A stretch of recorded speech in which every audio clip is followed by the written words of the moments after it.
2021, qui traitera cette année des relations entre art et migration. Donc, on ne peut pas se retrouver en physique au carreau du Temple, mais comme vous le voyez, on a réussi à contourner les règles de distanciation physique et on se retrouve donc en distanciel sur Zoom et en live Facebook sur le Facebook du carreau du Temple et des rencontres de la Sorbonne. Pour cette première édition, nous nous focaliserons sur l'institutionnalisation de la migration. À travers la notion d'institutionnalisation, c'est bien aux questions de patrimoine et aux questions de mémoire que nous pensons.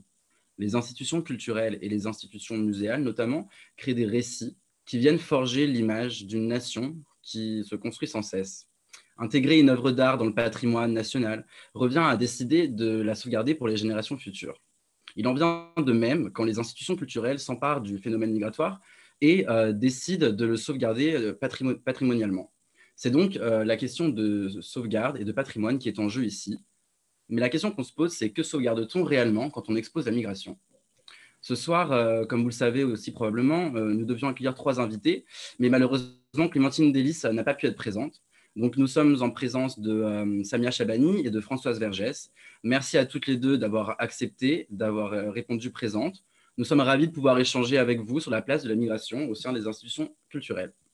Donc, avec vous, nous allons nous demander en quoi cette place donnée aux migrations dans les institutions culturelles est révélatrice d'une certaine crise des représentations dans nos espaces d'exposition notamment. Samia Chabani, vous êtes sociologue, engagée sur les questions de genre et d'immigration. Militante, vous avez fondé en 2000 l'association Ancrage à Marseille, où vous vous attelez à valoriser le patrimoine local et migratoire.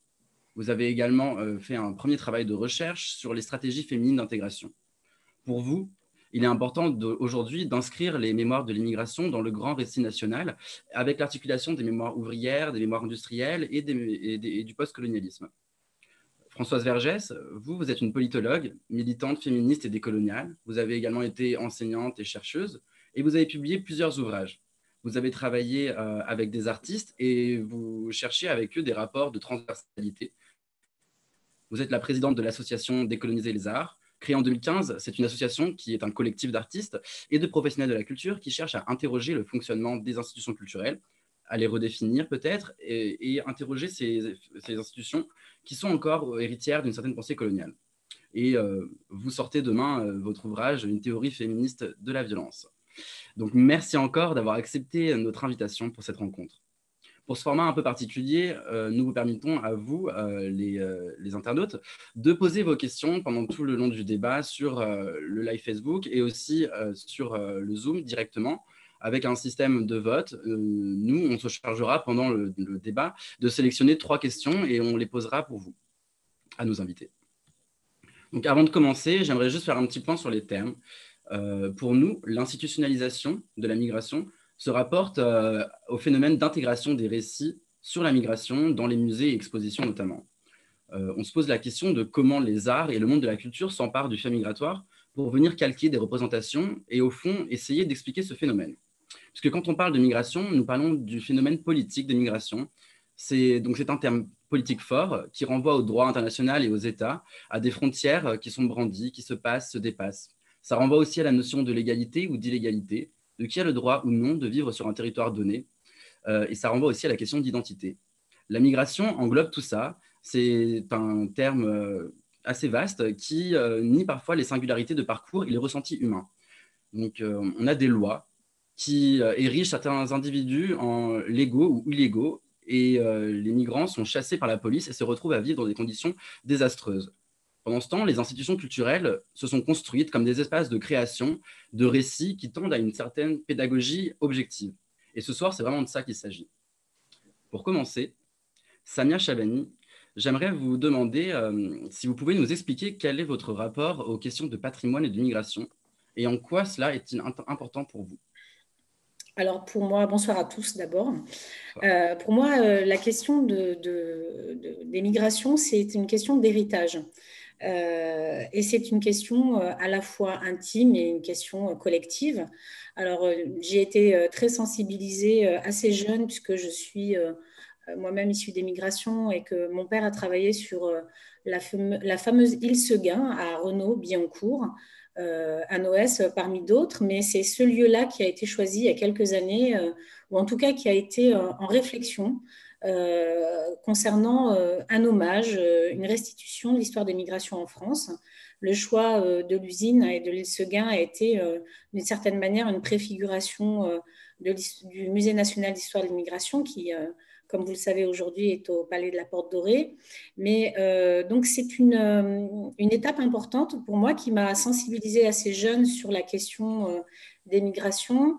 Et j'ai été sensibilisée parce que je faisais partie du mouvement social de l'immigration et que je militais dans une ASTI qui était juste à côté de l'île Seguin et que je voyais tous ces ouvriers, leurs familles, les familles migrantes très mobilisées pour que la nation reconnaisse l'effort économique, l'effort militaire aussi et l'apport culturel en fait des migrants à la nation. Donc, je suis un petit peu tombée dedans quand j'étais petite, voilà. Et j'ai poursuivi d'une certaine manière cette mobilisation en faveur du patrimoine des migrations à travers l'association que je dirige aujourd'hui et que j'ai fondée il y a 20 ans, qui s'appelle Ancrage. Et donc, cette association Ancrage, l'idée, elle vous est venue comment concrètement et qu'est-ce que vous faites dans cette association? Alors, elle ne m'est pas venue toute seule. En fait, je dirais qu'elle est un peu générationnelle. C'est-à-dire que lorsque les issus d'eux, nés en France, sont devenus adultes et eux-mêmes parents, ils se sont préoccupés de la question de la transmission à leurs enfants. Et cette transmission leur apparaissait de toute façon insuffisante, lacunaire, voire inexistante. Que ce soit dans les lieux de transmission institutionnelle que sont l'école, les musées, la culture en général, mais aussi dans les récits des familles en fait. Et j'ai envie de dire, moi, mon rapport à ce patrimoine, c'est d'abord un patrimoine de l'intime, et c'est de constater que pour les parents, il y avait un réflexe un peu voilà, de non-transmission orale du projet migratoire, de ses limites, de ses désenchantements en fait aussi. C'était une volonté probablement de nos parents aussi de nous préserver peut-être d'une certaine adversité, un avenir peut-être qu'ils jugeaient pour certains incertain en France ou difficile. Donc, dans les familles migrantes, contre toute attente, il n'y a pas une transmission toujours manifeste de ces parcours migratoires. Nos parents aujourd'hui vieillissent et puis pour certains disparaissent. Donc, cette tension, en fait, c'est une tension générationnelle. C'est comment on trouve sa place dans le récit collectif, comment on y participe davantage au regard de l'offre actuelle, hein, de l'offre narrative actuelle. D'accord. Et donc, cette envie de garder une trace, de garder un souvenir, comment elle s'articule dans Ancrage, puisque vous cherchez vraiment à archiver une certaine mémoire? Alors, il y a trois aspects. Il y a valoriser, donc ça a été dans un premier temps beaucoup valorisé, notamment et sauvegarder les archives de l'immigration, un peu sur le modèle et l'expérience de l'association Générique qui a disparu d'ailleurs. Donc, en collectant des fonds d'archives privés de l'immigration. Donc, on a contribué à sauvegarder une dizaine de fonds à Marseille, aux archives départementales des Bouches-du-Rhône. Collecter des récits aussi, des récits de militants, de personnes qui ont été des personnes emblématiques de l'histoire de l'immigration sur le territoire. Donc, vous avez des éléments disponibles sur le site internet d'Ancrage, mais aussi faire émerger et accompagner des projets qui n'étaient pas forcément les nôtres, mais qui étaient ceux qui émanaient du territoire par toute une série d'acteurs qui vont des habitants aux animateurs de centres sociaux, en passant par d'autres associations spécialisées dans la question des migrations. Donc, il y avait en fait, il y a une forme voilà, de dynamique autour de ces questions mémorielles depuis les années 80 et qui s'est d'une certaine manière voilà, construite dans une repossession, je pourrais utiliser ce terme, du patrimoine des migrations, en lien avec le territoire, avec l'histoire sociale, comme vous l'avez évoqué tout à l'heure, l'histoire des femmes et l'histoire des ouvriers. D'ailleurs, une des premières étapes a consisté à montrer ce qui distinguait en fait l'histoire des ouvriers de l'histoire des migrants, puisque c'était à l'époque encore un peu confondu. Et éclairer aussi des portraits de femmes de l'immigration à travers une première exposition où je donne la parole aux femmes qui sont des héritières de l'immigration, davantage que des migrantes elles-mêmes, et qui expliquent quel a été leur engagement en faveur de leur quartier ou d'un groupe social ou un autre. Aujourd'hui, c'est vraiment valoriser, transmettre, parce qu'on a des ateliers, des expositions itinérantes, des publications autour des mémoires des migrations. Et on a aussi la dernière, qui pour moi est la plus importante, c'est participer. C'est-à-dire ne pas laisser ces récits se construire sans les personnes concernées. C'est encore trop souvent le cas. Même dans une ville comme Marseille, qui est souvent présentée comme une grande ville cosmopolite, voilà, c'est l'ancienne capitale coloniale de la France. Il y a encore beaucoup de choses à écrire, à montrer, à révéler en fait au grand public. Et donc, tous les récits que vous cherchez à révéler au grand public partent évidemment de l'expérience des personnes migrantes. Et donc, vous partez des traces qu'elles laissent sur le terrain et vous cherchez à en constituer une histoire, en fait. Et donc, Alors nous, pardon. Ouais. Notre terrain de jeu préféré, c'est la rue, c'est Ouais. l'espace public. Et en réalité, Marseille et ses environs, d'ailleurs, offrent une diversité d'espaces publics qui peuvent apparaître pour certains comme des délaissés urbains ou comme des friches industrielles, notamment dans les quartiers nord qui sont, il faut le préciser, même pas présents dans la carte qui est proposée à l'Office du tourisme de Marseille. Il y a pas les quartiers nord, voilà, donc c'est quand même, ça correspond à la moitié des habitants de Marseille, le 13, 14 et 15 et 16e arrondissement, ce qui est considérable. Et pourtant, ce sont des quartiers qui sont non seulement fondateurs de l'histoire de la ville, mais qui ont constitué en fait une cartographie très intéressante de la zone arrière portuaire, où en fait la prospérité économique de Marseille se situait au cœur des quartiers nord. Les Tuileries, les Savonneries, les minoteries, de l'axe du Vieux-Port jusqu'au quartier nord, même jusqu'à Fos aujourd'hui. C'est un axe, à la fois un axe historique et industriel considérable et qui a permis, qui a donné lieu d'ailleurs à l'accueil de populations étrangères et de la main-d'œuvre étrangère. Donc, faut-il le rappeler, ces industries étaient très, très demandeuses. Donc, de façon très simple, je pense qu'il y a des vérités, des vérités qui sont bonnes à rappeler, que la migration de travail, la migration instituée qui aujourd'hui donne lieu à ce cosmopolitisme qu'on mobilise de temps en temps à Marseille, pour dire que Marseille est une ville cosmopolite. Il trouve vraiment ses fondements et ses traces et ses empreintes dans l'histoire de la ville et donc dans les traces urbaines. C'est pour ça qu'on propose des balades urbaines et des balades patrimoniales qui reviennent en fait aussi bien sur les lieux de travail, mais aussi sur les lieux de vie, parce que Monique Hervaux a fait une très très belle cartographie dès les années 50 de l'emplacement des bidonvilles, des cités de transit et des cités d'habitat social à Marseille. Et en fait, elle est toujours actuelle, elle est toujours réelle. Donc Marseille est encore complètement dans son histoire migratoire finalement, et c'est un petit peu ça que vous essayez de mettre à jour dans Ancrage, en partant directement de ces récits qui sont visibles encore dans la ville.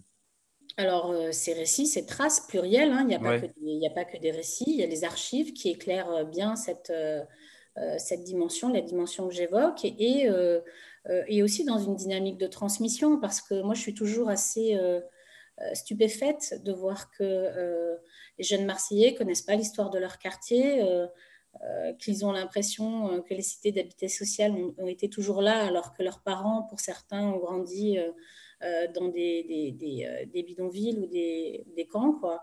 Et c'est une génération. Donc, on voit à quel point, finalement, les mémoires, même d'une génération à l'autre, sont assez peu transmises.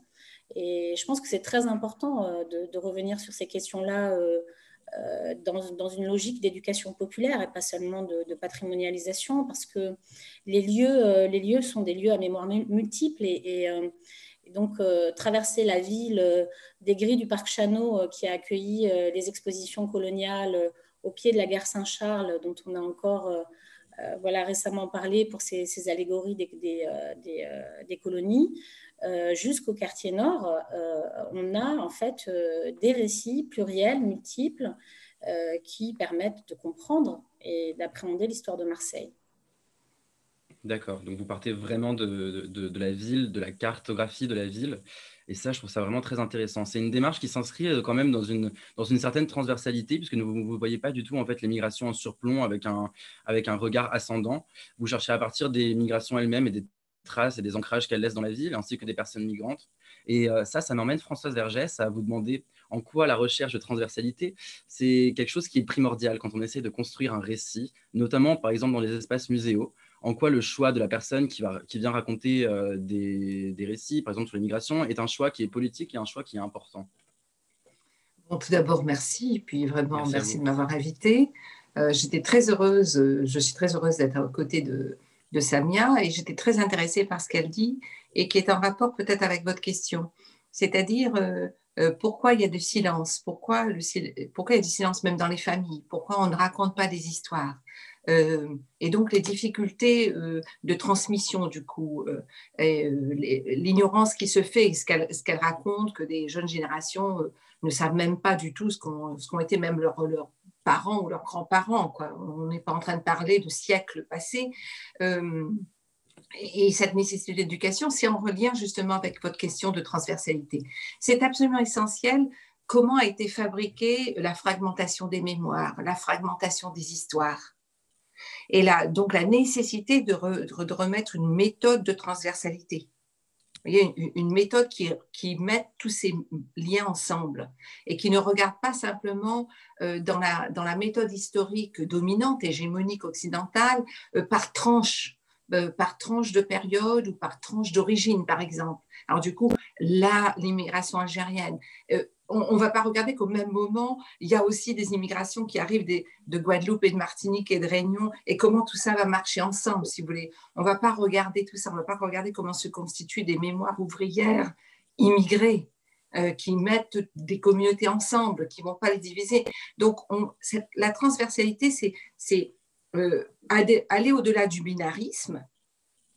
Déjà, le binarisme hégémonique, c'est-à-dire le binarisme qui va séparer les personnes. Et de montrer que dès qu'il y a des migrations et des constitutions, comme Samia a rappelé, de classes ouvrières, de personnes travaillées, elles sont en contact avec d'autres personnes. Elles peuvent venir, par exemple, de Kabylie, des Aurès, du Rif ou de Guadeloupe. Elles n'ont jamais rencontré elles ont été dans leur village. Elles sont là tout d'un coup à Renault, par exemple, si on prend l'exemple de Renault. Elles se retrouvent à côté, travailler à côté de personnes venant d'autres endroits.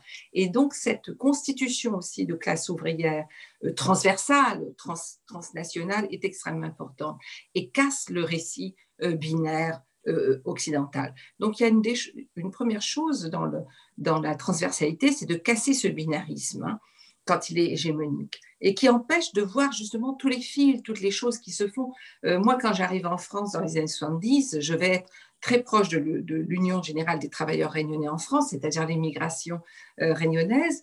Mais quand on manifestait, on était à côté de Marocains, d'Algériens, de Guadeloupéens et de Guyanais et de Martiniquais. On n'était pas là tout seul, etc.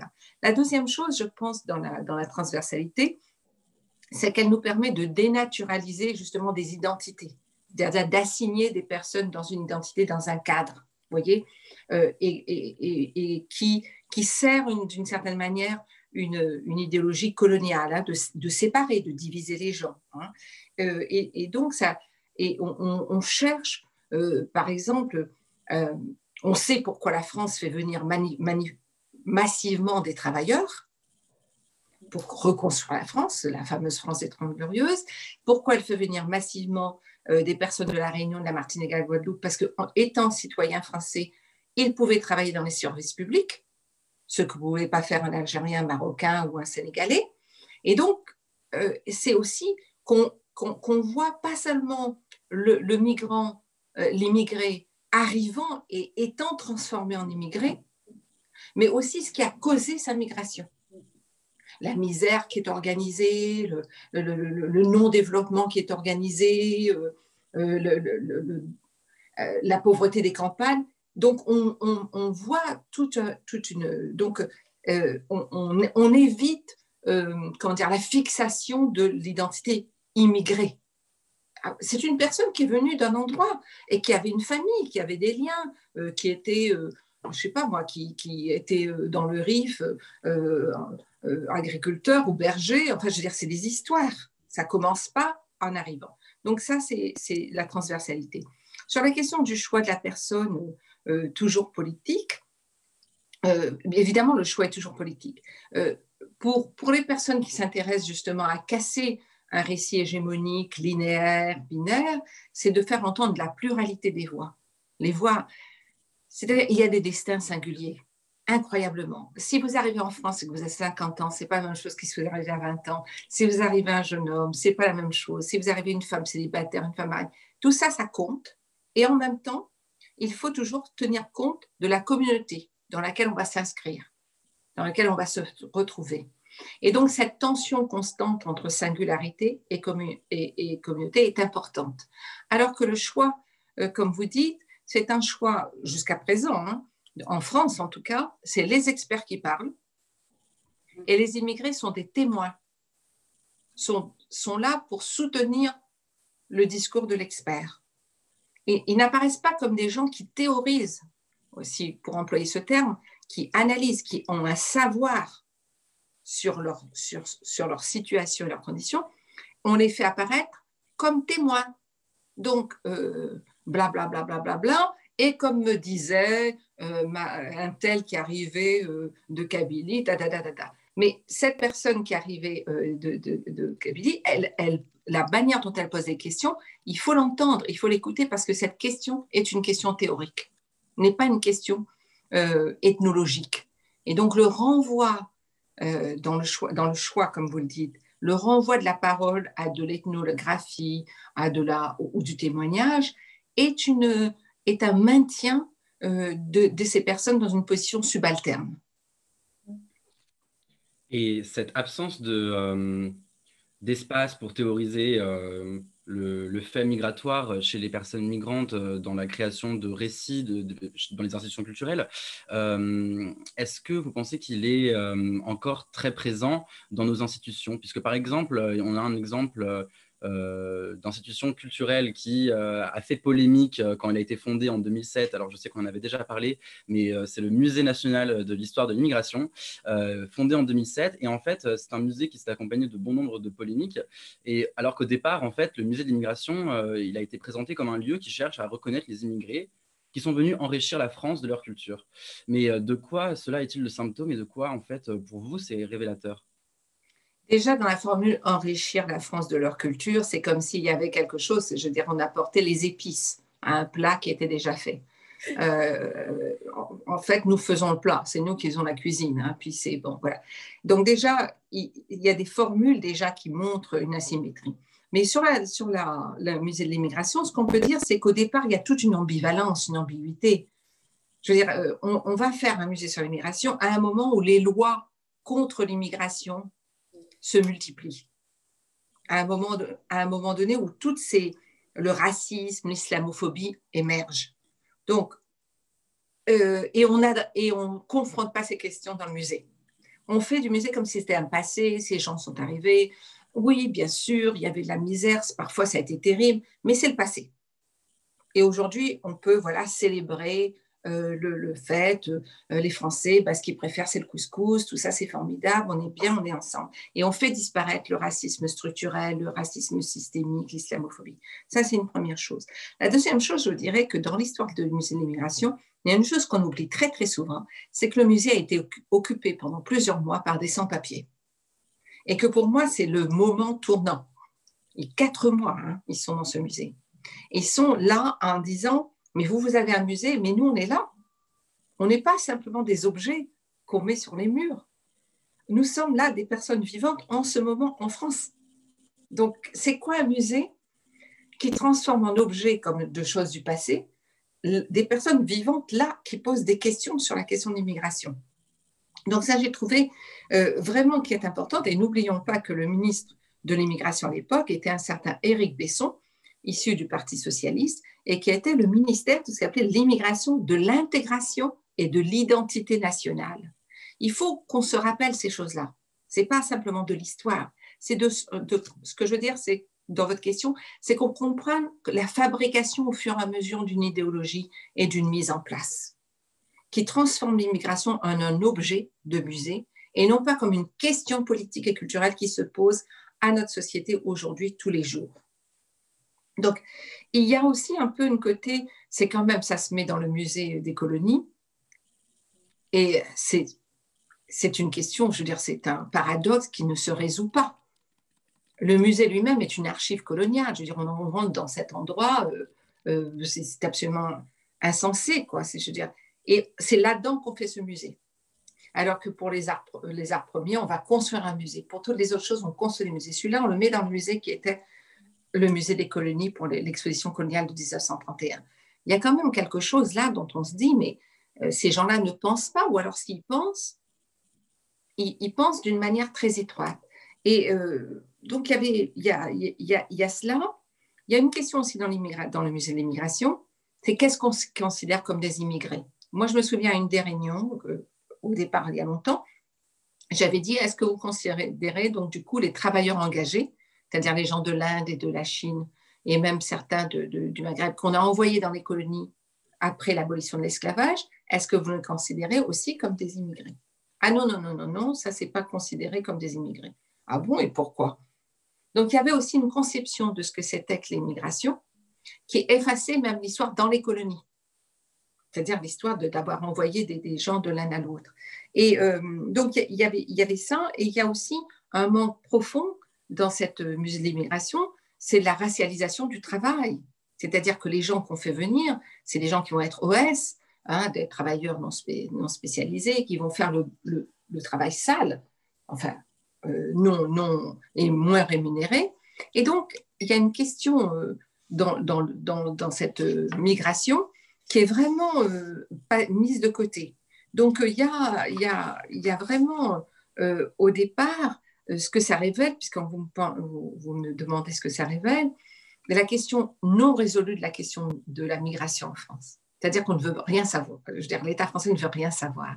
Des migrants qui sont devenus citoyens, hein, qui ne sont plus migrants, qui sont des familles, et qu'on traite toujours comme pas étant complètement français.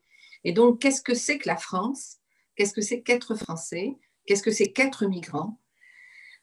Pèsent toujours et font de ce musée un musée qui ne sait pas ce qu'il fait, quoi. Malgré la bonne volonté parfois de personnes, mais qui ne sait pas ce qu'il doit faire ou ce qu'il doit montrer. Samia Chabani, j'aimerais avoir votre réaction sur ça, sur le sujet du musée de l'immigration assez rapidement, si c'est possible. Alors, vous disiez 2007 pour l'inauguration, mais en fait, dès 2004, Jacques Toubon, qui à l'époque préside le projet de Cité nationale d'histoire de l'immigration, c'est pas le mot musée national, le label musée national n'arrive pas tout de suite, vient présenter donc sa feuille de route à Marseille et donc je suis présente à la bibliothèque de l'Alcazar pour l'écouter avec bien sûr de nombreux acteurs associatifs et des historiens comme Émile Temim qui était aussi membre du conseil scientifique.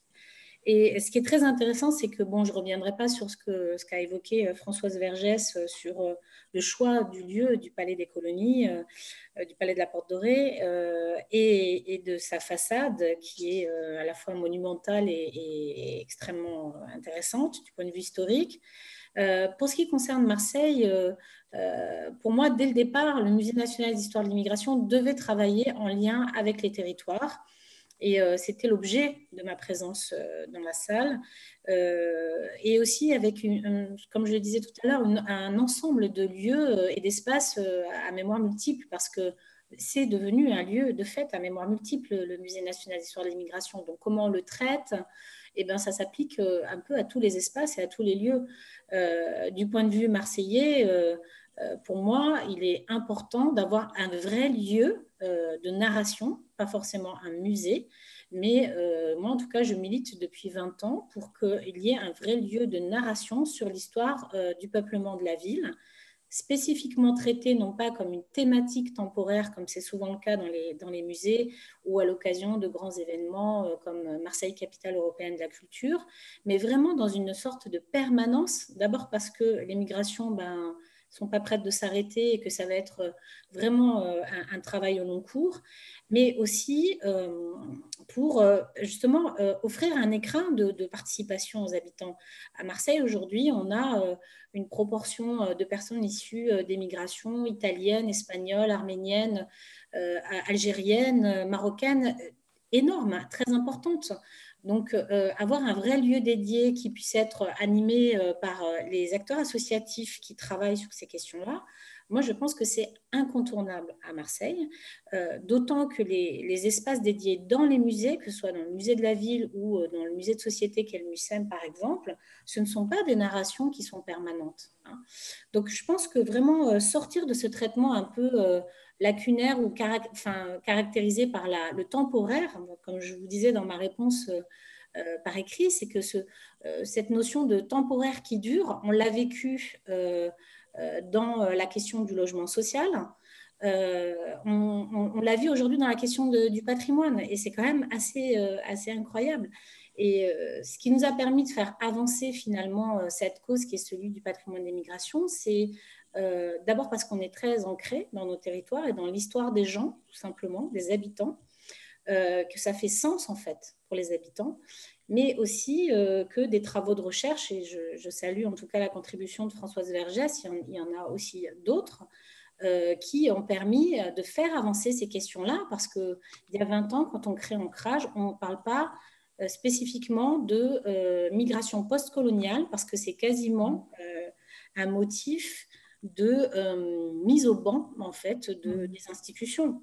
Donc, on voit bien qu'en 20 ans, déjà, on peut constater qu'il y a eu une évolution, et sans dénigrer le travail qui a été celui des conservateurs du patrimoine, je pense que ce qui a fait avancer les choses, c'est principalement les demandes sociales de mémoire qui émergent des habitants et du milieu associatif. Et à l'origine de ce musée, qui s'appelait Cité, je le rappelle, il y avait un collectif d'associations et un forum de partenaires qui, dès l'origine, est très impliqué en fait dans l'animation du réseau. Et parce que, comme je le disais en introduction, c'est vraiment une question qui a émergé du milieu du mouvement social de l'immigration en France. Et donc, en fait, dans cette évolution qu'il y a eu concernant les institutions culturelles, je pense que c'est assez important de parler de Décoloniser les arts, qui existe depuis 5 ans. Est-ce que vous pouvez nous en toucher un petit mot, Françoise Vergès, vous qui êtes la présidente de l'association, présenter son but, ses actions? Oui, alors Décoloniser les arts, ça émerge évidemment de toutes les questions qui sont posées depuis plusieurs années, hein, qui se posent sur la question des mémoires, sur la question de la forme des narrations, sur la question de quels sont les objets, comment on va rendre visibles des histoires, tenir compte justement des silences, de la sauvegarde, et aussi de ce que disait Samia Chabani, c'est-à-dire que parfois des témoignages sont faits et puis ils sont pacifiés, ils sont neutralisés. Leur force est enlevée, quoi, leur force vitale. Donc, Décoloniser les arts arrive après aussi plusieurs événements, la question de l'exposition Exhibit B, qui a été une exposition donc totalement raciste, mais que beaucoup d'intellectuels ou d'artistes en France ou de directeurs d'institutions culturelles ne voyaient pas. Ils ne comprenaient pas de quoi on parlait. Ils étaient là, mais c'était nous qui ne comprenions pas l'art contemporain. Et il y avait eu ça. Et il y avait aussi une attaque contre une metteur en scène qui exerçait à l'époque à Marseille, Eva Doumbia, qui avait été attaquée par un directeur de théâtre tout à fait bien comme il fallait, et où se lisait la misogynie et le racisme et comment les deux étaient enclenchés. Et pour nous, c'est avant la création de Décoloniser les arts, c'est de dire que le monde des arts et de la culture a été longtemps protégé de ces questions, parce qu'il apparaît immédiatement comme progressiste et ouvert, ce qu'il est, hein, en grande partie. Mais du coup, la question du racisme et de la misogynie à l'intérieur ne se pose pas. Or, le racisme est structurel dans ces institutions. On va dans des institutions culturelles et de musées, où est-ce qu'on voit les personnes racisées? C'est les gardiens, c'est les femmes de ménage. Et plus on monte, plus on voit des blancs et des hommes blancs. Bon, déjà. Donc, je ne parle pas simplement du théâtre. Alors, au cinéma, on sait, même le CSA vous dit que si vous êtes noir et arabe, vous allez jouer des rôles de voleurs, de dealers de shit, ou de terroristes, ou de travailleuses du sexe. Enfin, je veux dire, donc, ces assignations Donc, la question de la décolonisation des arts se posait sur la structure même de l'institution, la manière dont ça fonctionnait, quelle était la hiérarchie administrative, mais aussi les formes de narration qui étaient autorisées. Se posait aussi sur la question de l'enseignement, comment était enseignée l'histoire de l'art, comment était enseignée le musée, ce que c'était l'histoire des musées, et comment même était enseignée, comment on pensait qu'une exposition devait être faite. Quelles étaient les modalités de l'exposition. Donc la création en 2015, c'est cela, et depuis les actions, c'est d'une part, on a une université qui est mensuelle et qui est l'ordre beaucoup de l'importance de ce que Samia Jobenet rappelait, c'est-à-dire la transmission, de faire rappeler des histoires qu'on a oubliées dans l'art, dans l'histoire de l'art. Des publications, on a publié un livre aux éditions de l'Arche, Décolonisons les arts en 2018, et là, cette année, un numéro spécial de la revue Tumulte, et des actions. Et la dernière action, c'est contre ce qu'on appelle le harcèlement racial, c'est-à-dire qu'il n'y a pas seulement du harcèlement sexuel ou du harcèlement moral dans le travail, il y a un harcèlement racial. Et que ce harcèlement racial, il fait partie aussi de pas simplement, comment dire, de la discrimination pure ou verte, mais de la manière d'humilier les personnes tous les jours, qui finissent par enlever leur estime de soi et d'avoir le sentiment, c'est beaucoup de témoignages, on a recueilli des témoignages d'artistes à la sortie du confinement et qui disaient la perte de confiance en soi, le sentiment de toujours avoir à se prouver, avoir à prouver ses capacités, ses compétences, c'est-à-dire cette constante entrave qui sont aussi en fait, justement de faire passer l'idée que vous ne valez rien, vous ne valez pas grand-chose. Donc, décoloniser les arts s'attaque à tout cela. Pour la question, si vous me permettez, là, puisqu'on a parlé de musée, que Samia Jobenet parlait de musée, moi je suis très intéressée par les musées, très très intéressée, parce que je viens d'un outre-mer, hein, je viens de La Réunion et je vois bien, je veux dire, les musées, c'est... Benedict Anderson, qui a écrit Communauté imaginée, disait qu'il y avait 2 piliers du récit national, l'imprimerie et le musée. Et donc, vous pouvez ne pas aller au musée, ne jamais aller au musée, mais le musée travaille votre tête. Et donc, le musée met en place un certain récit. Et pour moi, la décolonisation des musées est très, très importante. Elle est peut-être d'ailleurs impossible, je ne sais pas s'il sera possible de les décoloniser, mais d'y penser et de penser ce que nous voudrions faire. Donc, par exemple, quand Samia parlait, pour moi, ça serait, est-ce qu'on peut avoir même des petits musées partout qui sont pas justement des grands musées chaque fois, avec cette forme d'entrée dans le musée, ce côté un peu cathédrale où personne ne peut parler, on a envie de parler doucement comme ça. Qui soient aussi des lieux d'interrogation, des lieux très changeants, enfin vraiment se poser ces questions-là est très important, parce que les lieux où seront montrés des objets, des mémoires, des images, c'est très important aussi. C'est très important. Mais c'est nous qui devons décider de comment ces objets, ces mémoires seront mis en place dans l'espace. Ce n'est pas à des experts, à des commissaires, tout ça de le faire.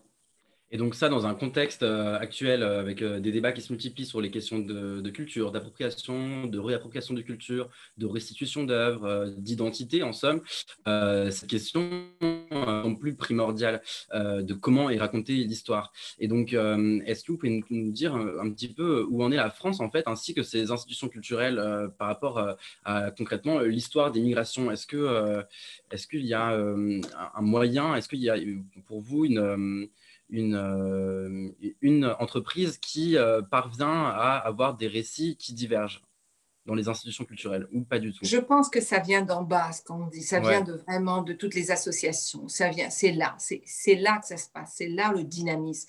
C'est là qu'on voit apparaître des narrations diverses, différentes, des formes différentes de le faire. Les institutions, elles sont toujours exploitatives, si je peux dire. C'est-à-dire qu'elles arrivent sur le tas et elles se disent « Mon Dieu, on n'avait pas pensé à ça, ça fera une super expo là. Tiens, si on se jetait là-dessus. » Parce que elles manquent d'idées. Hein. Il faut quand même voir l'épuisement, hein, parce que la 25e exposition sur Picasso, d'accord, ou sur Duchamp, voilà. Et donc, ce que nous avons apporté, ce que les associations ont apporté, devient une extraction, une mine d'extraction. Et il faut qu'on fasse attention à ça. On ne doit pas devenir des sources, des mines comme les mines d'argent, les mines d'or, et qu'on va venir puiser chez nous ce qui manque à ces institutions. Il faut qu'on reste maître du récit, de la narration. Parce qu'on va être invité, je le dis, ces institutions, elles sont un peu épuisées, et donc elles pourraient nous inviter demain. Mais si elles nous invitent pour le faire selon leurs normes, on va être trahi. On va être trahi. Et donc, les musées sont des institutions, elles doivent fonctionner, elles sont de plus en plus privatisées, hein, n'oublions pas, il y a une économie privatisée de plus en plus, donc il faut que ça rapporte. Et on peut devenir une source d'extraction, comme nos parents ont été une source d'extraction de la force de travail. Nous, c'est là que ça se passe parfois. Donc les mémoires peuvent devenir une source dont on va extraire et qui ne nous reviendra pas, ni économiquement, parce que ces musées ne nous verseront pas des droits d'auteur, si on pourrait dire, ni économiquement, ni socialement, ni culturellement. Et il faut penser à la question économique. Il faut penser, nos mémoires et nos histoires ne doivent pas devenir une source d'enrichissement pour des institutions qui, pendant ce temps-là, nous sommes appauvris parce que nous n'avons pas les ressources pour faire nos propres institutions, nos propres centres culturels. Oui, ouais. La question économique, la question d'invisibilisation aussi de personnes qui viennent travailler pour des institutions, c'est aussi tout un autre débat. Moi, Samia Chabani, j'aimerais vous parler du hashtag dont vous me parliez la dernière fois, Museum are not neutral, qui veut dire en français les musées ne sont pas neutres. Donc, c'est une campagne initiée en 2017 aux États-Unis par deux professionnels de la culture, à savoir Latanya S. Autry et Mike Moravsky sur les réseaux sociaux. Et le but, en fait, c'était vraiment de démythifier la neutralité dans les espaces muséaux. Et puis, en ce sens, Samia Chabani, vous parliez de chercher à ouvrir un lieu et capitaliser 20 ans d'expérience avec votre association Ancrage. Comment est-ce que ce lieu, vous le concevez? Est-ce que ce serait un peu comme un écomusée? Est-ce que vous êtes encore en train de définir tout ça? Comment est-ce que vous pourrez définir ou redéfinir la notion de musée pour permettre de resituer au mieux l'histoire des migrations? Oui, c'est un hashtag qui m'a beaucoup intéressée puisqu'il s'inscrit dans le sillon du Black Lives Matter et c'est précisément la Fédération des écomusées et des musées de société qui a produit cette tribune, en tout cas relayé ce tag et cette tribune en France. Et je trouve que c'est tout à fait rassurant que des professionnels du patrimoine soient aussi interpellés dans leur pratique et connectés, hein, tout simplement avec la société et avec ce qui traverse la société. Je suis très sensible aussi à ce que vient de dire Françoise Vergès, parce qu'effectivement, d'une certaine manière, ce projet que nous portons de centre d'interprétation, c'est un espace narratif qui n'est pas forcément un musée. En tout cas, on n'est pas dans une logique de gestion de gestion des colonies, lapsus révélateur, des collections, pardon. On n'est pas du tout dans une logique de gestion de collections ou d'acquisition d'œuvres. On est vraiment dans une démarche qui est très complémentaire, hein, finalement, de celle des musées. Et je dois dire que le musée d'histoire de la ville, par exemple, de Marseille, était un musée de site jusqu'en 2013, donc il n'était pas non plus très ouvert au récit des autres Marseillais. Depuis, il l'est devenu. Il est refondé sur de nouvelles bases. Je pense qu'il travaille aussi à sa feuille de route et à son projet scientifique et culturel. Probablement que les migrations trouveront une place plus importante dans ce projet. Toutefois, je pense que c'est très important que nous gardions la main, d'une certaine manière, sur une partie de ce récit. Moi, je pense que c'est très important qu'on ne soit pas dépossédé de ce récit, en effet, parce que ça, c'est un risque très important. Et finalement, ce n'est pas un nouveau projet que je développe, c'est la capitalisation de 20 ans d'expérience à Marseille, où on a expérimenté des formes innovantes avec les habitants. On a révélé des patrimoines qui étaient invisibilisés ou qui étaient en tout cas pas valorisés dans l'histoire de la ville. Et ce qui est très intéressant, c'est que dans cette démarche, la posture souvent des financeurs ou des bailleurs, etc., c'était « mais vous relevez de la politique de la ville ». hein. Il y avait cette espèce de volonté de sortir la question migratoire de la question culturelle, en fait, hein. C'était vraiment de la cohésion sociale.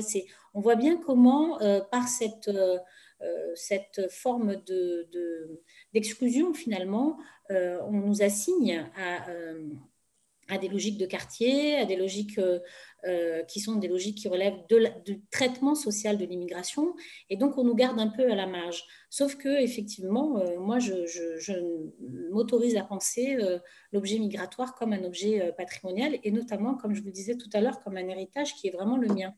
Donc, je ne lâcherai pas sur cette dimension-là. Je pense que c'est aussi un enjeu pour une ville comme Marseille de pouvoir définir l'international à partir du local. C'est-à-dire que les associations, oui, mais pas seulement les associations qui valorisent les mémoires, les associations d'artistes, les associations qui travaillent la lecture publique. Il y a tout un tas d'associations qui travaillent finalement sur ces questions-là. Et effectivement, c'est elles qui font bouger les lignes. Elles font bouger les lignes dans tous les services culturels publics, c'est-à-dire les bibliothèques, les archives et les musées. Et donc, c'est, je dirais, aussi une dynamique d'acculturation professionnelle que nous proposons, c'est-à-dire de nous nourrir les uns les autres de ces récits et de les donner à voir et de les remettre en partage au plus grand nombre et notamment aux habitants. Donc, pour une ville comme Marseille, c'est un enjeu d'ouverture sur le monde. Ce n'est pas seulement une question de collection, d'encyclopédique ou d'approche, on va dire, purement culturelle. C'est un enjeu politique que nous portons, c'est celui d'ouvrir Marseille sur le monde et de la réouvrir, de réouvrir la ville sur le monde autrement que dans finalement, dans cette espèce de nostalgie coloniale dans laquelle Marseille peut s'inscrire, parce que Marseille, c'est quand même la ville de l'Institut colonial, c'est la ville des expositions coloniales, comme à Paris. Et donc, si on veut faire de Marseille un passeport, hein, plus qu'une attraction, il faut redonner du sens, en fait, à ces contenus et donc laisser la place aussi, en tout cas, nous, on la prendra, de cette narration partagée. D'accord. Et donc, vous, c'est vraiment l'engagement associatif qui est au cœur de votre démarche. Est-ce que vous pouvez faire des parallèles ou non entre votre expérience de travailleuse sociale dans l'intégration des personnes migrantes et l'idée même qu'on va se faire des migrations ou alors des représentations qui en sont faites dans les débats publics? Si vous voulez, moi, dans mon parcours, j'ai commencé par effectivement travailler auprès des publics migrants. Et donc, aujourd'hui, le constat, c'est que ce paradigme qui était celui de l'intégration, qui était le paradigme omniprésent principal dans les années 80, il n'a plus aucun sens aujourd'hui. Aujourd'hui, on est dans des villes-mondes, des métropoles-mondes, du fait de l'émergence des nouvelles technologies, les gens ne sont pas circonscrits à leur petit territoire. Alors, à Marseille, on est très attaché aux identités de quartier, on est très attaché à l'identité de la ville, mais précisément parce que l'identité de la ville est une forme d'acculturation. Les Marseillais se disent Marseillais parce que c'est une identité transitoire qui permet à la fois d'être d'Andoum, de la Castellane ou du Vieux-Port et en même temps d'être d'origine comorienne, algérienne, ou espagnol. Et c'est ça qui fait que Marseille est un terrain de jeu extraordinaire pour nous, parce que précisément, ces identités plurielles ne sont absolument pas contradictoires dans ce que révèle l'identité de la ville. Au contraire, c'est quelque chose de promu. Après, je pense que voilà, l'incantation sur la ville cosmopolite, ça ne suffit pas. Il faut aussi se donner les moyens, des moyens qui sont des moyens institutionnels et des moyens scientifiques. On a très peu parlé des chercheurs, mais les chercheurs ont beaucoup contribué à Marseille à éclairer, en éclairant d'ailleurs l'histoire des Italiens, comme récemment le projet Rue d'Alger qui s'est tenu au Centre culturel italien, a éclairé aussi l'histoire coloniale, parce que les Italiens qui sont arrivés à Marseille ont aussi été des acteurs de la colonisation. Donc c'est très intéressant de voir comment ces histoires s'imbriquent, elles se révèlent au fur et à mesure. Elles croisent bien sûr histoire migratoire, histoire coloniale, et elles permettent finalement de reconstituer le puzzle de l'identité de la ville. Donc, on l'a vu, le paradigme de l'intégration, pour vous, il est devenu anachronique. Françoise Vergès, quel rôle pensez-vous que les institutions culturelles peuvent jouer dans cette recherche d'intégration des migrants comment vous pensez que ces institutions culturelles ont un rôle ou non à jouer en fait dans cette question? Les institutions culturelles, c'est des choses, c'est pas un truc neutre, quoi. Ça va dépendre beaucoup des gens qui sont dedans, de l'écoute que ces personnes ont envers des associations ou des chercheurs, hein, comme le rappelait Samia Chabani. C'est-à-dire, ces institutions, qui sont les personnes qui y sont? Est-ce que ce sont et donc, ça va changer, ça peut changer d'une institution à l'autre. Il y en a qui seront plus ouvertes que d'autres. Mais l'institution, je veux dire, mais en même temps, il faut qu'on comprenne que l'institution en France, elle est structurée de manière, elle est très dépendante. Bon, il y a les institutions privées, puis les institutions publiques, elles sont très dépendantes des donneurs d'ordre ou des donneurs et donc, il y a toujours un peu la question économique derrière, au sens, pas simplement de l'argent qui est donné, mais de structures, par exemple, de carrières qui vont se faire ou de carrières qui ne se feront pas. Donc, on a affaire à un corps vivant, si vous voulez, quand on parle d'institutions. Les institutions n'ont bougé en France que sous la poussée des associations et des chercheurs. Elles n'ont jamais toutes seules fait un travail d'avancée. Tout ce qui a été fait parce que elles ont la manière dont elles ont été mises en place, dans la manière dont elles sont structurées, encourage l'inertie. Et puis, comme je l'ai dit, hein, vous trouvez quand même des gens qui viennent du même endroit, de la même classe sociale, de la même origine. Et donc, il y a une quand, par exemple, Samia Chabani dit c'est son histoire aussi, ça. C'est-à-dire qu'il y a quelque chose, son père travaillait à Renault, à l'île Seguin. On est à affaire à des personnes qui ont été dans les mêmes cercles culturels et sociaux, qui ne savent même pas ce que c'est. Qui pour eux, pour ces personnes, c'est presque exotique de dire ça. Exotique au sens de c'est en dehors de ça. Donc, les institutions, pour qu'elles deviennent, il faudra casser ces hiérarchies qui se sont installées. Et il y a parfois des personnes ici et là dans ces institutions qui voudraient faire des choses, mais elles ont affaire à toute une structure. Donc, pour que les institutions culturelles soient ouvertes, comme vous le dites, il faut donc on devrait d'abord interroger leurs structures, qui sont des structures très hiérarchiques, très sexistes, souvent très racistes, et de classe aussi, avec des mépris de classe. Ce ne sont pas du tout des institutions très ouvertes. Les personnes qui y travaillent vont parler de souffrance au travail parce qu'elles n'ont pas à être écoutées. Donc oui, les institutions peuvent être des lieux pour cela, mais il nous faudra travailler pour aussi décoloniser l'institution elle-même. Et donc, avec tout ce qu'on s'est dit sur les institutions, sur le rapport à l'art, etc. ce soir, j'ai deux petites questions de conclusion qui vont servir aussi d'ouverture du public, où je vous demande de vous projeter un petit peu dans un futur proche avec tout ce qui se passe en ce moment et d'imaginer en fait l'évolution de ces institutions et d'imaginer une évolution possible du discours au sein des institutions et de se demander si ces institutions sont en capacité en fait de produire de nouveaux récits, même si, comme vous le dites, Françoise, il y a certains blocages aujourd'hui qui restent encore, mais est-ce que, à votre avis, on va être en mesure de justement débloquer un petit peu tout ça dans un futur? Samia, allez-y. Merci. Peut-être par le renouvellement des professionnels, peut-être par aussi le travail de benchmark, le travail de comparaison qui peut se faire et les travaux qui existent au niveau international pour faire évoluer la définition du musée, pour rendre les musées plus inclusifs, plus polyphoniques. Bon, j'ai constaté que cette nouvelle définition du musée qui était proposée en septembre dernier à Kyoto, au Japon, enfin en 2019, n'avait pas été validée. Donc, je pense que peut-être en France en particulier, on a une conception du musée qui reste très singulière, quoi.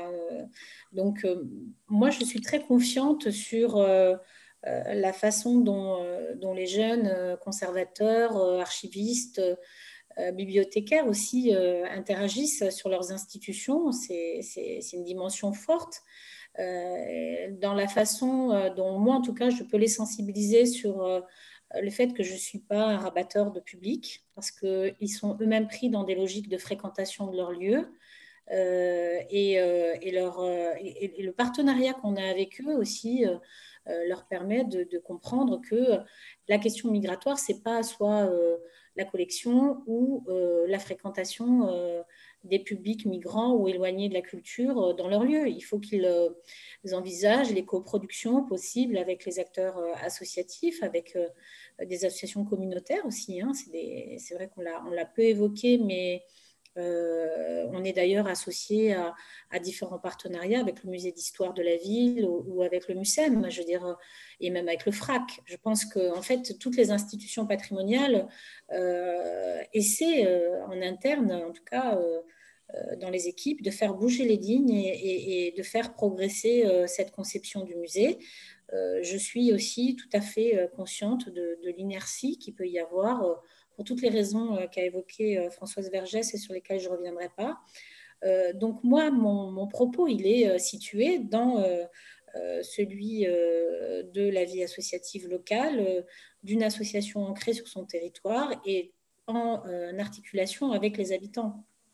Donc, c'est ce point de vue-là que je défends dans toutes les formes de rapport au musée, que ce soit la coproduction d'une exposition ou d'une programmation de café histoire, et de la même façon des balades patrimoniales qu'on a par exemple organisées cette année avec le musée d'histoire de la ville autour du camp du Grand Aréna. Donc voilà, on a plein de croisements possibles avec les institutions. Je pense que c'est dans cette ouverture finalement avec le territoire et avec les acteurs associatifs que se construit une narration partagée et plurielle. Françoise, un dernier mot. Je pense que si vous voulez, oui, tout ce qui se passe dans toute une jeunesse et qui, sur les réseaux sociaux, enfin les différents réseaux sociaux, propose d'autres narrations, collecte, pousse à des choses, est en train de secouer tout ce monde-là, ce monde un peu qui était un peu rigide, et qu'il y a aussi des jeunes qui veulent devenir des conservateurs, des médiateurs et tout ça, qui vont rentrer dans les institutions, les faire bouger. Je pense aussi que même la question dont on n'a pas discuté ce soir parce que ce n'était pas le débat, mais la question de la restitution des objets secoue énormément le monde muséal, le secoue profondément. Donc la question de la collection, de l'objet, du vol, du pillage, de qu'est-ce que c'est que l'objet, qu'est-ce qui constitue un objet, l'image, tout cela sont des questions qui sont en train d'apparaître beaucoup plus fortement qu'auparavant. Et les musées français sont pris dans le contexte à la fois français, social, de tous ces mouvements, de toutes ces aspirations et de toutes ces demandes, et dans un contexte international où les musées sont aussi confrontés à des questions budgétaires, à des questions aussi de décolonisation de leurs institutions, avec de forts mouvements qu'on a observés sur le continent africain ou aux États-Unis de decolonize the museum. Et donc, oui, il y a quelque chose qui a à voir aussi avec tous les autres mouvements dans la société qui réclament des transformations dans le savoir, dans la transmission, dans la manière de penser, dans qui est montré sur l'écran, qui n'est pas montré. Et le musée ne peut pas s'abstenir de ça. Et donc, je pense, oui, je suis d'accord avec Samia Jabali, qui va avoir toute une... que ça a distillé dans la société toutes ces questions qui ont été posées depuis 20, 30 ans, depuis les années 80. Ça s'est insinué et que donc, il y a beaucoup aujourd'hui pour des jeunes c'est des questions qui se posent. Mais pour avoir été invitée dans des écoles d'art, il y a souvent, par exemple, des étudiants vous disent « mais nous, on ne peut pas en discuter parce qu'il n'y a pas de curriculum pour cela, il n'y a pas de syllabus ». Et donc là, cette question de la transformation de l'enseignement est très importante aussi, de la formation. Elle est très importante et il y a toute une génération qui veut que ça soit transformé. Parce que ceux qui vont arriver dans les musées, c'est ceux qui ont été formés dans ces écoles, sur la médiation culturelle, être curatrice ou ça. Donc l'enseignement est très important. La question de la transformation est centrale. Et donc l'apport du travail, comme ce que raconte Samia Chabani, de tout ce qui a été fait, comment on collecte, qu'est-ce que c'est qu'une collecte, quelles sont les mémoires qui comptent, devrait être enseigné dans ces écoles, parce que justement, c'est des formes de collecte qui sont différentes de la manière dont on voit la collection traditionnellement dans un musée. Nous, c'est des questions sur lesquelles on est très à cheval à la Sorbonne à Paris 1, dans notre master direction de projet culturel. On arrive du coup à la fin de notre petite discussion. On va passer aux questions des internautes. Je vous remercie pour cet échange. J'accueille Léa, du coup, qui est une camarade de classe qui va s'occuper des questions des internautes. Donc, bonsoir à toutes et à tous. Tout d'abord, merci pour vos interventions. On va commencer avec une première question. Est-ce que vous diriez que les institutions culturelles françaises participent à entretenir une discrimination raciale au sein de notre société? François, je vais répondre. Structurellement, on l'a dit, hein, nous on avait fait un état des lieux, si on peut dire, oui, un état des lieux en 2015-2016, et les institutions, toutes les directions des institutions culturelles, l'administration, sont occupées par des hommes blancs d'un certain âge. C'est très rare qu'il y ait d'autres. Il y a eu quelques nominations, mais massivement, c'est tenu par cela. Donc oui, il y a une... mais comme je le disais, ce n'est pas aussi flagrant que dans d'autres endroits parce que ce sont quand même aussi des lieux de brassage, ces lieux de beaucoup plus de mélange, mais c'est très dominé. Dans le cinéma, les personnes racisées vous diront la difficulté de trouver un budget pour faire des projets, le nombre de projets qui sont rejetés, le nombre de projets d'exposition qui sont rabotés parce que ça ne va pas, ça ne convient pas. Donc oui, elles sont encore dans leur direction, parce que vous pouvez avoir une jeune curatrice qui veut faire quelque chose et puis elle va être complètement entravée. Donc oui, hiérarchiquement, la structure est un obstacle. D'accord, merci. Est-ce que vous voulez rajouter quelque chose, Samia Chabani? Non, je partage tout à fait cette opinion et je pense que même quand l'objet d'ailleurs est peut-être assez proche finalement de nos questions à nous, dans son traitement, dans l'assignation dans laquelle nous sommes souvent, comme je le disais précédemment, l'assignation à être le lien avec les publics ou en fait jamais être vraiment le chef quoi, de cuisine.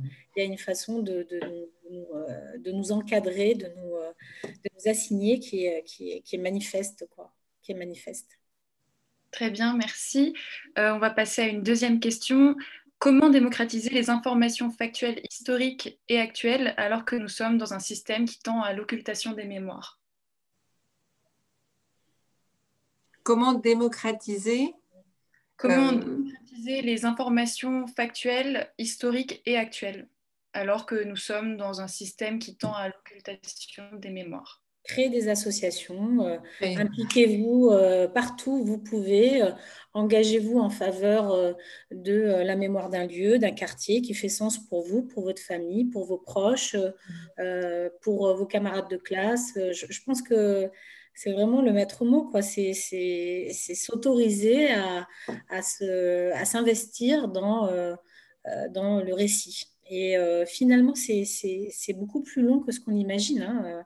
Le déclic se fait pas pour tout le monde au même moment. Il y a des personnes qui, très jeunes, vont se sentir légitimes. Et puis, il y a d'autres, c'est l'histoire d'une vie. Donc, je pense que vraiment, la question de l'engagement, y compris d'ailleurs dans les associations de professionnels du patrimoine, hein, il y a beaucoup de personnes qui sont engagées. Et dans les institutions patrimoniales, on a des complices, hein, des personnes qui nous font avancer aussi parce qu'elles sont convaincues du bien fondé de ce travail. Donc, il y a eu d'ailleurs aussi quelques recherches collaboratives qui nous ont permis d'avancer entre chercheurs, institutions patrimoniales et associations. Je pense au groupement d'intérêt scientifique qui s'appelait le JCPAPIC, Institution patrimoniale et interculturalité. Non pas interculturalité dans le sens interracial, mais interculturalité en termes de culture professionnelle, parce que ce qu'on constate, c'est que même dans les services publics culturels, ça ne communique pas beaucoup, hein. Donc, voilà, j'ai envie de dire, engagez-vous partout où vous êtes, que vous soyez habitant, professionnel, acteur local, faites-le, engagez-vous. Et on a une dernière question. Pensez-vous que la question de la narration, juste historique et sociale de l'immigration, va pouvoir devenir une question transpartisane et non pas traitée comme une problématique politique momentanée à résoudre ou à réserver à une frange plutôt de gauche politiquement? Alors, je ne sais pas ce que ça veut dire transpartisan, mais apartisan probablement, dans le sens où ce qui, moi, m'a motivé dans la création de l'association et les personnes qui étaient avec moi, c'était de sortir du matraquage médiatique et politique qui instrumentalisait les questions migratoires. Ça, je pense que c'est un enjeu très important qui est toujours tout à fait d'actualité, qui l'est peut-être même davantage, puisqu'aujourd'hui, il faut rajouter à ça, à chaque crise terroriste, à chaque attentat, une remise en question, un recul en fait de ces questions par peur des décideurs, souvent des personnes qui sont aux commandes, que ce soit des élus, des techniciens, etc. Et ça, c'est un risque majeur parce que d'une certaine manière, ça participe à refaire machine arrière sur ces questions-là qui sont des questions fondamentales pour articuler la question des narrations, du patrimoine, de l'identité, des identités et du projet démocratique. Donc, au contraire, ça doit être un levier, ça doit être considéré comme une façon de faire France ensemble d'une certaine manière, mais de faire monde ensemble parce que, comme je disais tout à l'heure, une ville comme Marseille, c'est pas qu'une ville française, c'est une ville méditerranéenne, c'est une ville africaine, c'est une ville, voilà, c'est une ville monde. Donc voilà, c'est des occasions vraiment de transmission qui sont des occasions importantes. Et j'espère que nos élus seront à la hauteur de la situation parce que c'est un enjeu fort, quoi. La question de rechercher des narrations, ça ne veut pas dire de les neutraliser, qu'elles soient neutres. Il n'y aura pas de neutralité. Nous sommes pris dans les gens qui sont venus pour des raisons aussi économiques, personnelles, familiales. On ne peut pas gommer ça simplement sous un espèce de récit, on va tous se retrouver ensemble. Pour trouver justement des narrations, il faut aussi pouvoir parler des inégalités, des injustices. Elles ne peuvent pas être effacées sous prétexte qu'il faudrait que finalement ça soit effacé. Parler des conflits, parler des inégalités, des injustices contribue à la démocratisation du récit. Parce qu'elle montre que les personnes qui se sont battues contre les injustices et les inégalités, elles sont battues pour élargir la démocratie et pas pour la rétrécir. Jamais pour la rétrécir. Et donc de lutter aujourd'hui contre ce que Samir Jabani rappelait, des amalgames chaque fois qu'il y a quelque chose, ce n'est pas se replier, c'est au contraire ouvrir chaque fois. Donc on ne peut pas chercher une neutralité, on ne peut pas, je veux dire, donc c'est pas la question de la gauche, etc. C'est de la question de montrer l'incroyable pluralité des histoires, les frictions, les contradictions. Pourquoi il y a tant de gens qui quittent ces pays et viennent ici? Et donc ils viennent ici avec leur histoire, avec leur mémoire, avec leur culture, avec leur manière de faire, et que c'est ça qui est une société. C'est ça qui va faire la société. C'est pas de leur demander de se neutraliser, de s'assimiler, de ne plus exister. Donc la question de l'instrumentalisation des narrations, on le sait, ça vient de partout, mais ce que nous savons, c'est que de mettre à jour ces récits, leur pluralité, les frictions qu'il a pu avoir, des choses comme ça, c'est ça qui fait travailler justement, au contraire, l'avancée des libertés, l'avancée des égalités, de l'égalité et vraiment des fins des injustices. C'est d'être à l'écoute des humiliations qui ont été faites, d'être à l'écoute des souffrances qu'il y a eu et de ne pas juste les rejeter en disant mais non, parce que ces personnes sont restées là, on fait des enfants, leurs enfants sont là. Ce sont des choses, ça fait partie de cette constitution d'une société. Donc il faut le voir comme même les contradictions et les conflits ne sont pas à cacher. Parce que très souvent, on fait avancer les choses. On fait avancer beaucoup plus de compréhension que justement, c'est pas parce que des personnes arrivaient des Comores et qu'elles étaient différentes des autres et que la différence n'est pas doit être comprise comme au contraire quelque chose de nouveau et pas quelque chose qui menacerait la société française. D'accord, merci beaucoup. Comme il nous reste encore un peu de temps, on va peut-être répondre à une dernière question. Alors, elle s'adresse plutôt à vous, Françoise Vergès. Observez-vous des différences de traitement sur ces questions entre différents pays, par exemple entre la France, une ancienne puissance coloniale, et les États-Unis qui basent leur histoire nationale sur l'immigration à travers des musées comme celui d'Ellis Island? Les États-Unis, c'est aussi une grande puissance impérialiste. C'est quand même un pays qui s'est fondé sur l'esclavage, sur les génocides des populations amérindiennes. Donc, c'est pas du tout. C'est un pays qui est colonial aussi. On oublie que les États-Unis ont des colonies. Porto Rico est une colonie des États-Unis. Guam est une colonie.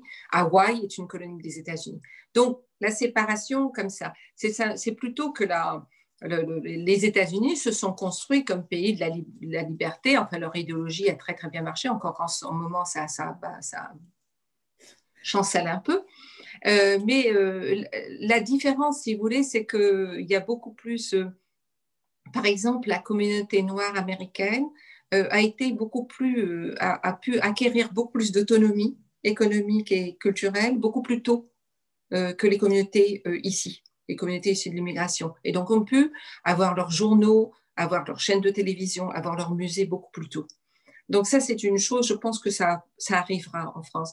Je pense que la comparaison peut se faire, si vous voulez, mais elle n'est pas nécessairement très utile pour nous. Parce que finalement, les États-Unis, on peut trouver des tas d'horreurs, absolument.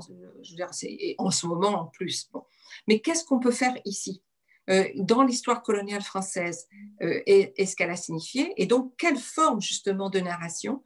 Et je ne suis pas sûre que l'imitation des États-Unis soit nécessairement la bonne chose. Il y a des choses formidables qui se font là-bas. L'université a été beaucoup plus libre qu'ici déjà, et il y a eu évidemment beaucoup plus de... Le travail sur le racisme, sur l'immigration est beaucoup plus ancienne. Le musée d'Ellis Island est vraiment évidemment très intéressant. Mais là aussi, il a un côté, il est très eurocentré. Hein, on ne parle pas beaucoup des Mexicains, des choses qui se passent aujourd'hui et des séparations des familles. Donc, il y a des choses, je dirais qu'il y a des choses qu'on peut emprunter aux États-Unis, puisque je connais bien les États-Unis pour y aller souvent et y avoir vécu. Mais je pense que c'est intéressant pour nous de nous confronter à la situation française. Et dans sa singularité, dans aussi ses spécificités, avec cet immense empire colonial, esclavagiste et post-esclavagiste, et toutes les questions que ça signifie. Et je pense que c'est en s'intéressant, en se basant là-dessus, qu'on va pouvoir trouver des formes originales de patrimonialisation de ces mémoires, sans oublier aujourd'hui que la France est toujours un pays qui a ce qu'on appelle des outre-mer, et que donc il faut aussi avoir en tête Mayotte et l'île de la Réunion dans l'océan Indien, la Nouvelle-Calédonie et les îles du Pacifique dans le Pacifique, les terres Tahiti, etc., la Guyane dans l'Amérique du Sud, Martinique et Guadeloupe dans les Caraïbes. Et donc là, ça fait éclater complètement une carte serrée sur l'hexagone, et ça ferait... Quelle est cette carte, pour reprendre ce que disait Samia Chabani sur Ville-Monde, qu'est-ce que c'est que cette France-monde, au-delà même de Marseille-Ville-Monde? Qu'est-ce que c'est cette France qui a voulu se constituer fermée sur son territoire européen, mais à cause de son histoire esclavagiste et post-esclavagiste, n'est plus du tout ce qu'elle rêve d'être ou ce qu'elle a cru pouvoir être, mais qui est une totale fiction et une totale illusion, puisque des gens non français, non chrétiens, si on peut dire comme ça, ont été en France depuis très longtemps, depuis très très longtemps. Et que de toute façon, avec la Martinique, la Guadeloupe, la Réunion, la Nouvelle-Calédonie, les îles du Pacifique, Mayotte, tout ça, c'est fichu cette histoire d'être une population simplement cette idée de certains partis et de certains politiciens qui est totalement une fiction. C'est une fiction. C'est fini, ça. Ils peuvent en rêver, hein, mais c'est un rêve. Le rêve est passé. Là. Maintenant, la réalité, elle est celle-là. Et c'est une réalité de pluralité, de différence, et qui justement sont une source passionnante, fascinante, et pas du tout une source d'angoisse. D'accord, eh bien merci beaucoup pour toutes vos réponses. Je repasse la main à Michael. Merci beaucoup. Merci beaucoup. Là, je pense que c'est terminé. On va juste avoir un message de fin du carreau du temple de David. Bonsoir. Donc du coup, merci à toutes et à tous d'avoir suivi et participé à cette première conférence des rencontres de la Sorbonne. Merci à nos intervenantes, Françoise Vergès et Samia Chabani, pour avoir participé à cette webconférence. L'équipe du Carreau souhaite également féliciter toute l'équipe des étudiants qui ont travaillé et monté cette webconférence. Pour rappel, les rencontres de la Sorbonne, donc, qui font partie de la programmation du Carreau du Temple, sont organisées par les étudiants du Master 1 Direction de projet ou d'établissement culturel de l'École des Arts de la Sorbonne, sous la direction de Marco Renzo del Homo d'Armée, maître de conférence. Grande nouveauté cette année, vous pourrez retrouver très prochainement le podcast de cette conférence sur SoundCloud. Donc, nous vous invitons à suivre les réseaux sociaux des rencontres de la Sorbonne. Et prochain rendez-vous, donc, qui aura lieu mardi 24 novembre 2020 à 19h, toujours sur Zoom, sur le thème « La culture comme voie d'intégration, pourquoi, comment ». Voilà, donc nous vous souhaitons une bonne soirée. Merci. Au revoir. Merci, au revoir. Merci. Bonne soirée, Merci. Merci Samia, merci Michael et à bientôt. À bientôt, merci beaucoup, au revoir. Au revoir.